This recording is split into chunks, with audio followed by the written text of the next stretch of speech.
ketika malam pertama ada obrolan yang membuat Sayyidina Ali bergetar. Kamu pengen tahu tak obrolannya?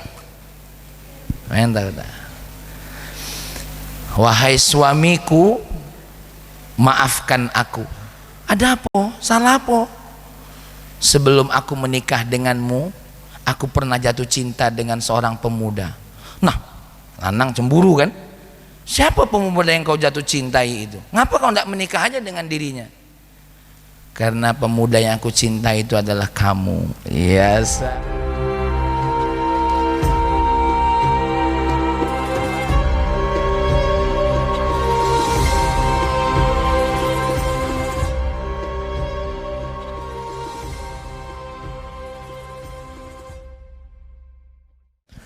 Alhamdulillahilladzi hadana lil Islam wa wafaqana bil amali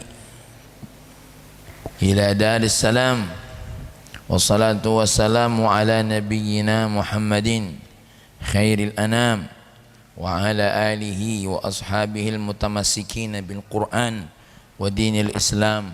Amma ba'du. Qala Allah Ta'ala fil Qur'anil Karim, a'udzu billahi minasy syaithanir rajim. Bismillahirrahmanirrahim. Rabbi shrah li sadri wa yassir li amri wahlul 'uqdatam min lisani yafqahu qawli. Shadaqallahul azim.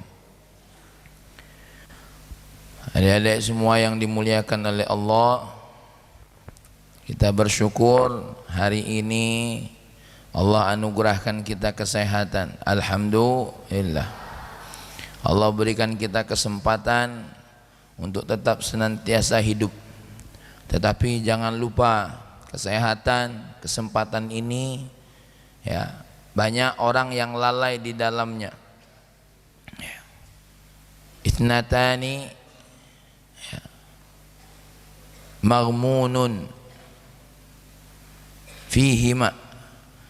Ada dua nikmat, ni'matan isnatani maghmunun fihima. Banyak ada dua nikmat yang orang itu sering lalai di dalamnya. Apa dua nikmat itu? Sehat dan kesehatan ya. Maka syukuri dua nikmat ini, karena seperti yang sering kakak sampaikan, urusan sehat ini bukan hanya sekedar untuk ibadah. Orang yang berdosa pun perlu sehat tak kira-kira? Kalau orang sakit bisa ndak berzina kira-kira? Nggak bisa. Bagaimana mau berzina letoy? Ya. Orang yang mau merampok butuh sehat tak kira-kira? Gimana mau merampok kalau sakit? Punya penyakit malaria, menggigil, aku rampok kau, susah ya. Maka jangankan urusan taat kepada Allah, urusan dosa pun sehat ini merupakan keperluan. Dan demi sehat ini orang banyak mengeluarkan duit ya. Ada orang Cina kaya punya penyakit, saking keselnya dengan penyakitnya yang tidak pernah sembuh-sembuh, dia pergi ke satu dokter yang dianggap dokter paling hebat, bawa duit bertas-tas, sampai ketika datang sampai di hadapan dokter itu, dokternya bilang penyakit bapak ini tidak bisa sembuh ya. Lalu apa kata orang Cina tadi? Ya sudah, terima kasih. Pulang keluar dari rumah sakit tadi, habis bertemu dokter, uangnya yang bertas-tas tadi dihamburin. Percuma saja punya duit, tapi tidak bisa membeli kesehatan. Siapa yang pernah beli kesehatan? Ente pernah beli sekilo 2 kilo? Siapa yang pernah beli sehat? Hah? Asep pernah beli sehat? Kak Asep pernah beli sehat? Ente pernah beli sehat? Saudara Lucy pernah beli sehat? Saudara Nurul? Bapak ente pernah beli sehat? Berapa meter? Hah? Berapa kilo kira-kira? Tidak ada orang beli sehat. Kita itu waktu ke dokter bukan beli sehat, bayar jasa dokter. Kita waktu beli obat bukan beli sehat, beli obat. Kamu pengen tahu enggak? Ada sebuah obat yang paling dahsyat. Zaman Nabi Allah Nuh, zaman siapa sayang? Zaman Nabi Allah Nuh, ketika beliau diperintahkan oleh membangun apa kalau Nabi Nuh itu sayang? Membangun kapal, diejek oleh orang-orang Bani Israel. Kenapa? Bangun kapalnya di pucuk gunung paling puncak. Kalau bahasa kitanya, oi Nuh, gila. Bangun kapal itu samping pantai, samping sungai Kuti itu nah. Pegawai pucuk gunung mana nurunnya, oi.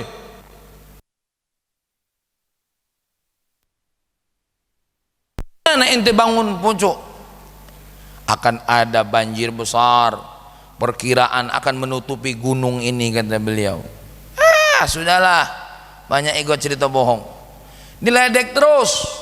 Ketika kapalnya udah jadi, saking keselnya orang Bani Israel ini, mereka saling provokasi. Lalu apa yang dilakukan? Orang-orang Bani Israel berbondong-bondong buang air besarnya di situ. Bahasa Inggrisnya buang air besar tuh missing. Kalau bahasa Spanyol tebeha. Di situ tuh. Oh, bayangin aja, sekampung-kampung, sekota-kota missing di situ.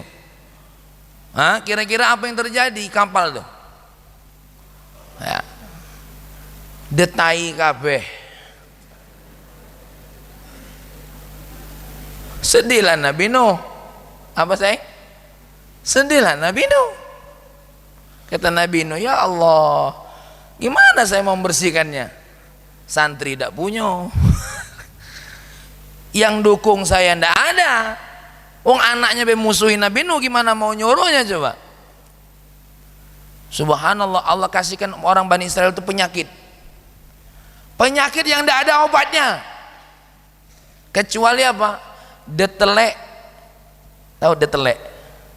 Detai yang ada di mana? Di kapal Nabi Nuh. Tidak ada obatnya kecuali makan apa sayang? AI. Ente kalau sakit, kalau itu obatnya gimana? Tidak kalah. Subhanallah, adik-adik, orang-orang Bani Israel itu berebut ngambil kotoran yang ada di kapal tadi untuk obat mereka. Enggut bersih, habis kotorannya, tinggal terpolet-polet yang di kayu, disiram pakai air, diambil, ditadai. Cak, kamu makan sambal tuh, makan sambal, masukin nasi, koncang, krek, tumpai, sampai plastik itu terbening-bening. Ya, betul lah kira-kira. Tahu kecap kamu tuh, kapan lah sudah ada pasak dipencet lagi, potong pucuknya, njuk banyu hangat, putar. Itu sisip dikit, pabriknya ngambil lagi. Kenapa? Botolnya sudah bersih. Begitulah kapal Nabi Nuh, disemprot banyu, ditadai, sehat. Ya, main-main. Sehat itu tidak bisa dibeli. Sehat itu siapa yang beri? Allah. Nah, begitulah namanya orang itu, namanya nyari sehat. Tapi sehat itu milik siapa? Milik Allah. Makanya ente syukuri ini. Ya, ente yang masih sehat-sehat ini, syukuri. Ini masih sehat-sehat ini. Sudah sehat jangan dikasih sakit. Ini jantung sehat dikotori dengan rokok. Itu kan lolo namanya. Ada tak yang lolo saja? Ada. Tapi ustadz-ustadz di sini tidak ngerti yang begitu. Amin. Santri-santri tidak ngerti kan yang begitu. Amin. Jangan dikasih sakit. Ini penyakit itu diundang.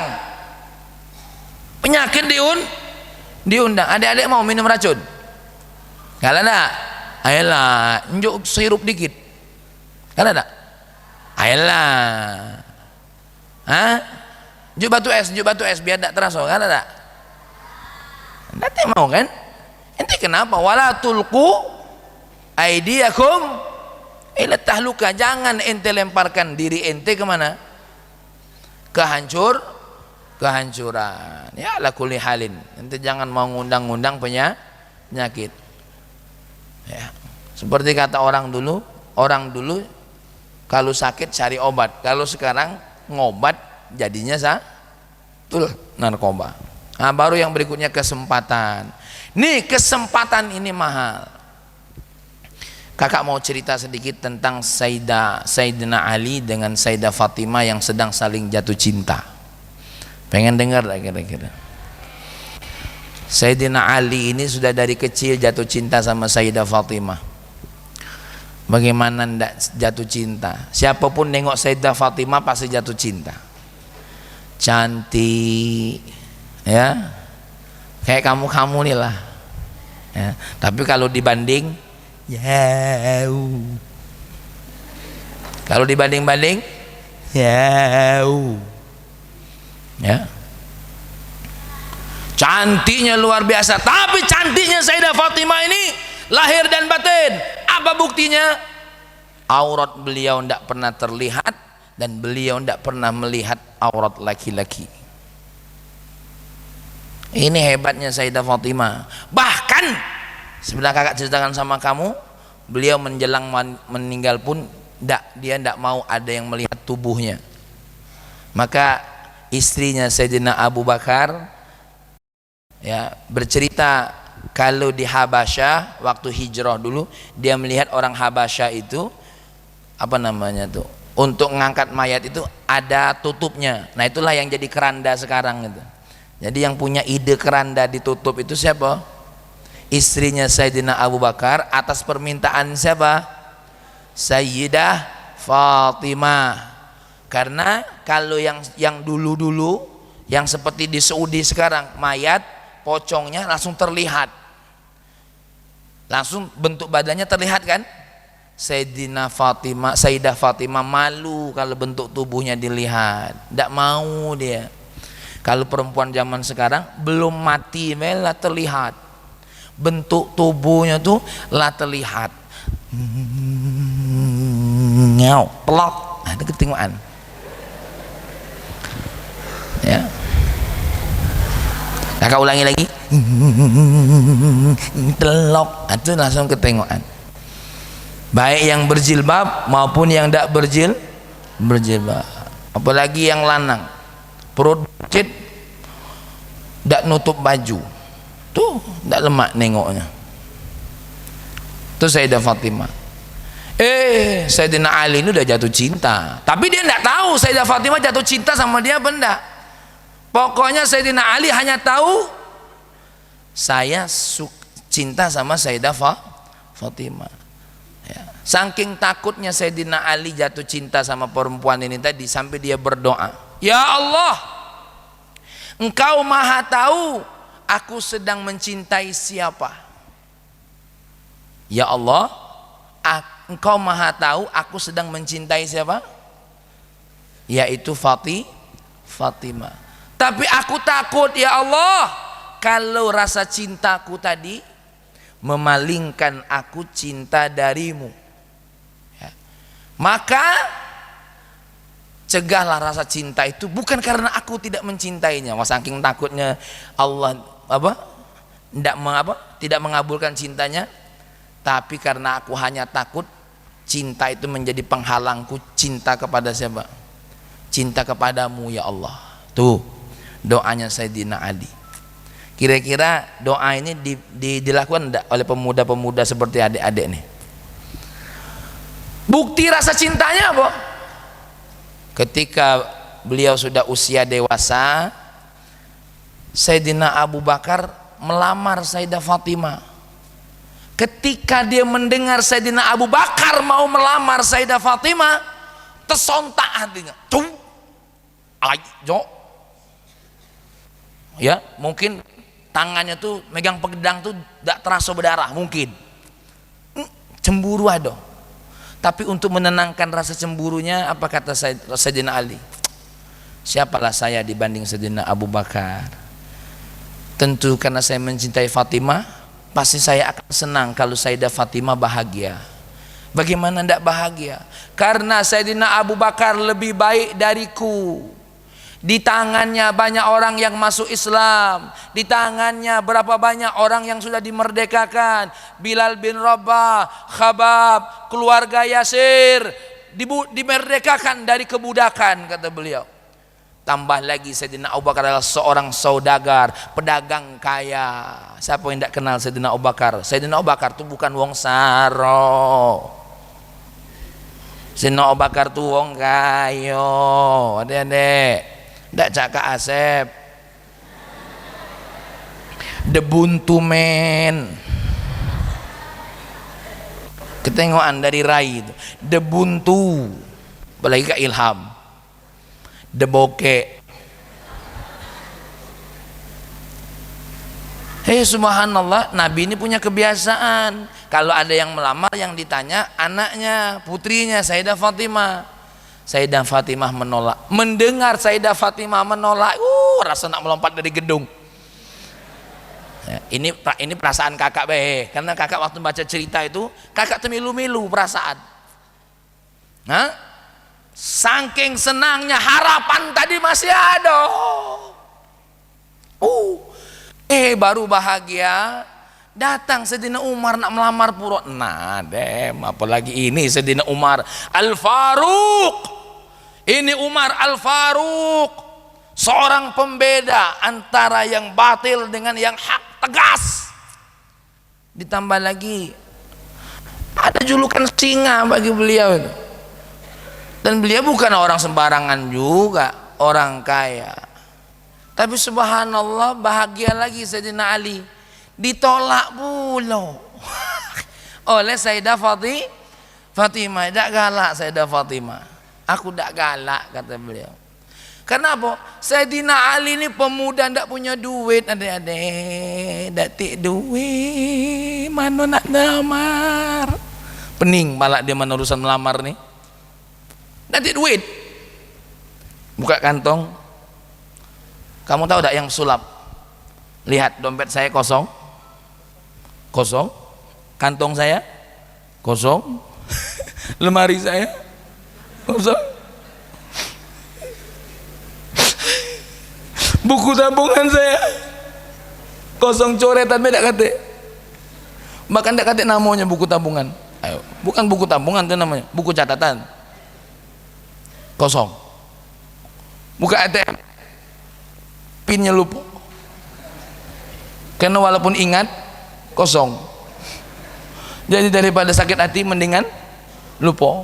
Aku lupakan pinku. Kenapa? Dekati apa-apa dalam itu, kosong. Subhanallah. Lebih parah lagi Abdurrahman bin Auf, pemuda kaya raya, bawa 100 onta yang bermata biru. Nah bayanglah, untanya 100, matonya biru, mak manomilenya itu mungkin dikeker. Ditambah lagi datang melamar, bawa duit 10.000 dinar. Mati jo, mulai gemetar. Subhanallah, selain 4 orang ini, Sayyidina Utsman pun melamar. Sahabat-sahabat yang lain ikut melamar.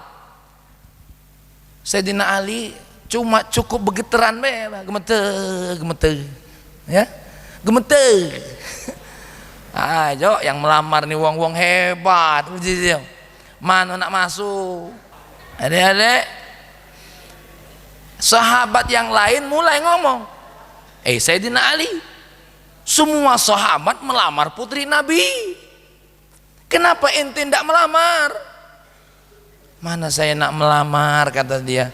Siapa saya, kata Sayyidina Ali. Sudah, jangan khawatir, kata sahabatnya. Kami di belakangmu galo, kata dia. Satu saat dia melihat Rasulullah lagi dewean, duduk, namanya wong buntu, celingak celinguk.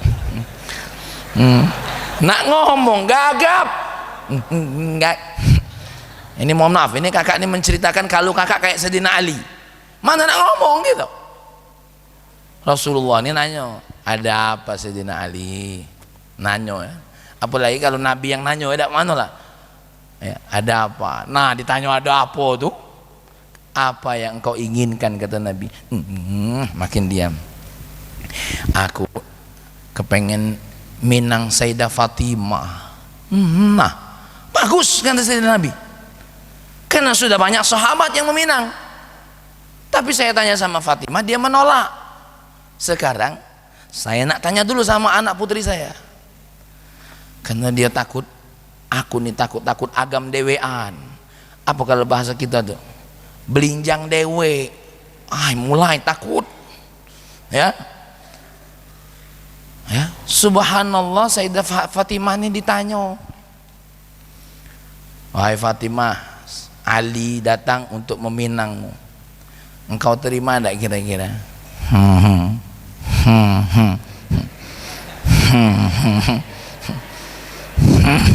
Tahu Sayyidah Fatimah. Kata Nabi, ya sudah. Sayyidah Fatimah diam, tidak menjawab. Diamnya seorang gadis itu tanda galak. Sebenarnya. Tapi bab paling terberat, aku cuma punya 3 harta dan engkau tahu sendiri ya Rasulullah, ya kan? Maka aku sebenarnya hanya bisa menggadaikan ayahku. Siapa ayahnya Sayyidina Ali? Abu Talib. Ya sudah, apa yang kau punya? Unta yang menjadi kendaraanku menyiram tanaman. Yang kedua apa? Pedang yang aku sering bawa perang. Yang ketiga baju besi. Dati lagi itulah. Dati lagi itulah Nabi. Oh nasib Ali. Nih Ali zaman sekarang nah. Sayyidina Ali zaman sekarang dari sisi harta, dari sisi iman jauh. Ya. Masya Allah. Apa kata Nabi? Nah, kalau unta tidak mungkin dijadikan mahar, karena kau nak nyiram tanaman. Kalau pedang tidak pacar nak jadikan mahar. Kayak kalau kita nak perang macam mana? Atau sini habis nih. Nah sudahlah, baju besi alhamdulillah. Ya, baju besi tadi alhamdulillah disuruh Nabi jual 400 berapa? 440 rupiah kakak ya. Nah 400 dirham atau dinar kakak lupa.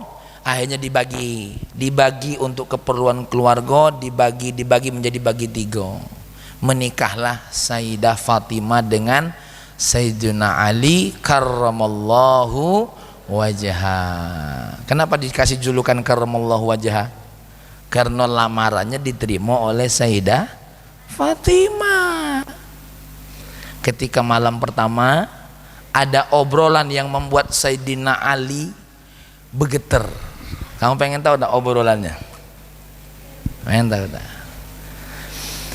Wahai suamiku, maafkan aku. Ada apa? Salah apa? Sebelum aku menikah denganmu, aku pernah jatuh cinta dengan seorang pemuda. Nah, lanang cemburu kan? Siapa pemuda yang kau jatuh cintai itu? Ngapa kau tidak menikah aja dengan dirinya?